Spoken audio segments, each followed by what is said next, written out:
ദേവാമൃതം ദേവാമൃതം. ഇന്ന് 1192 ആണ്ട് ഇടവമാസം 25-ാം തീയതി, അതായത് 2017 ജൂൺ മാസം 8-ാം തീയതി. ഇന്ന് ബുധനാഴ്ചയാണ്. നക്ഷത്രം 50 നാഴിക അനിഴവും ബാക്കി തൃക്കേട്ടയുമാണ്. അപ്പോൾ അതുപോലെ ജ്യോതിഷ പങ്ക്തിയിൽ നമ്മളോടൊപ്പമുള്ളത് സർ ഡോക്ടർ കുടമാളൂർ ശർമാജിയാണ്.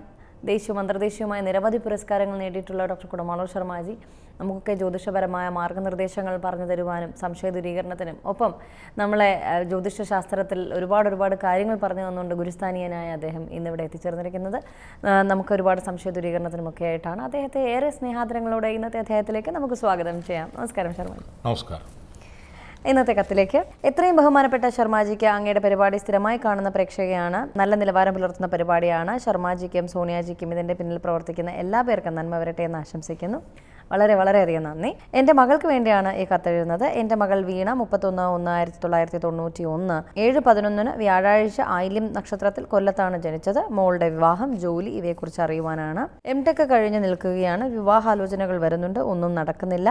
ദോഷമുണ്ടോ? വിവാഹം എന്നത്തേക്ക് നടക്കും? അങ്ങയുടെ വിലയേറിയ അഭിപ്രായത്തിന് വേണ്ടി കാത്തിരിക്കുന്നു. ഗ്രഹനില ഇതോടൊപ്പം വെച്ചിട്ടുണ്ട് എന്ന് അമ്മ ലതിക. പഞ്ചമഹായോഗങ്ങളിൽ ഹംസമഹായോഗം എന്ന യോഗം ആണ് വീണയ്ക്ക് ഉള്ളത്. ലഗ്നത്തിൻ്റെ 7-ാം ഭാവത്തിൽ കർക്കടക രാശിയിൽ വ്യാഴം ഉച്ചബലത്തോടുകൂടി ഹംസയോഗം പ്രാപിച്ചു നിൽക്കുന്നു. ഹംസയോഗം എന്ന് പറയുന്നത് 1000 പൂർണ്ണചന്ദ്രനെ കാണാൻ ഇരിക്കത്തക്ക ആയുസ്സും ഏതാണ്ട് 83-84 വയസ്സ്. എത്ര കാലം ഇരിക്കുന്നോ അത്രയും ആരോഗ്യവാനായോ ആരോഗ്യവതിയായോ സ്ത്രീപുരുഷ ഭേദമന്യേ ഉന്നത കുല ജാതയായും ഉന്നത കുലത്തിലേക്ക് എത്തിച്ചേരാനും, അതായത് ജനിക്കുന്നത് തന്നെ ഉന്നത കുലത്തിൽ ആയിരിക്കും.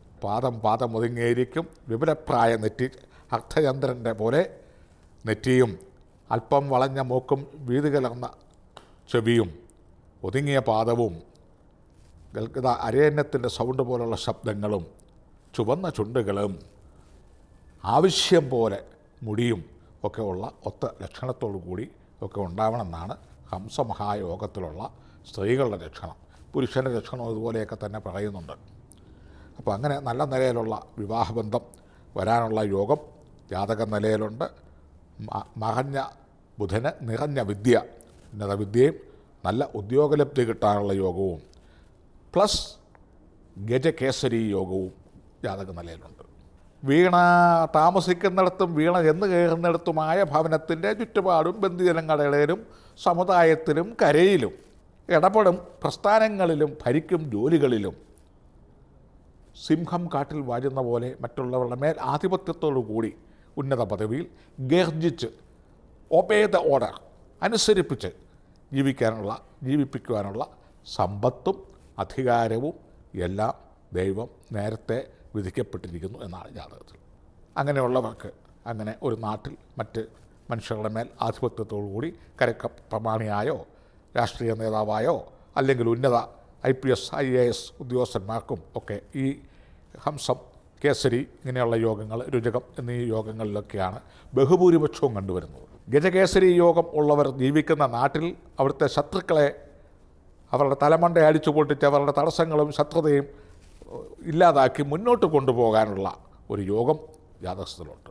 പക്ഷേ ഇപ്പോൾ വരുന്ന സെപ്റ്റംബർ മാസം 12-ാം തീയതി വരെ ചാരവശാൽ 3-ൽ വ്യാഴം സഞ്ചരിക്കുന്ന കാലം മുടിഞ്ഞു വാഴും മാനം പോവും മുറവിളി കൂട്ടും മരണം കേൾക്കും മാതൃപിതൃ സഹോദരാദി വ്യസനവും മാതാപിതാക്കൾ സഹോദരങ്ങൾ ഒക്കെ ഒരു വ്യസന സമേതമാണ് ഈ രാശിക്കാരെ ഇപ്പോൾ കാണുന്നത്.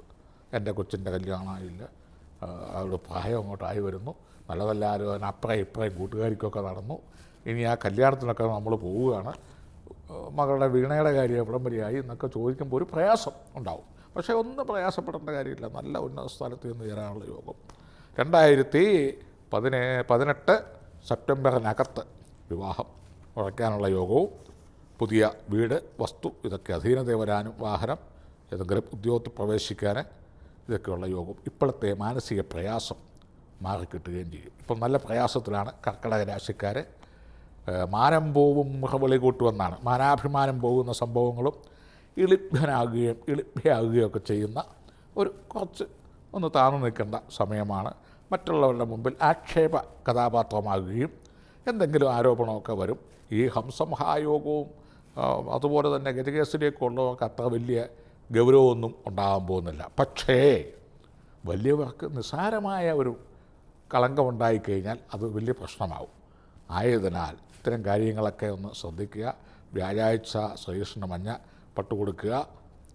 അതുപോലെ തന്നെ ശംഖുപുഷ്പം കൊണ്ടുള്ള മാല കെട്ടിച്ചാർത്തുക. സ്വയംവര പൂജ 18 നടത്തി സ്വയംവര യന്ത്രം ധരിക്കുക. വളരെയധികം കേമിയായി വലിയ യോഗകർത്താവായി ആ നാട്ടിലും ചെന്നെത്തുന്ന സ്ഥലത്തും ഭർത്താവിനും ഭർത്തൃകുടുംബത്തിനും കരയ്ക്കും അഭിമാനഭാജനമായ ഒരു ജന്മമായി തീരും എന്നുള്ള കാര്യത്തിൽ സംശയമില്ല. ജ്യോതിഷപംക്തിയുടെ ഇന്നത്തെ അധ്യായം ഇവിടെ പൂർണ്ണമാവുകയാണ്. ജ്യോതിഷപരമായ മാർഗ്ഗനിർദ്ദേശങ്ങളും സംശയ ദൂരീകരണവും സർ ഡോക്ടർ കുടമാളൂർ ശർമാജിയിൽ നിന്ന് ഉറപ്പിക്കുവാനായി താഴെ കാണുന്ന നമ്പറിൽ അദ്ദേഹത്തെ കോൺടാക്ട് ചെയ്യാവുന്നതാണ്. പ്രശ്നപരിഹാരങ്ങളും സംശയ ദൂരീകരണവും ഒക്കെ ഉറപ്പിക്കാവുന്നതുമാണ്.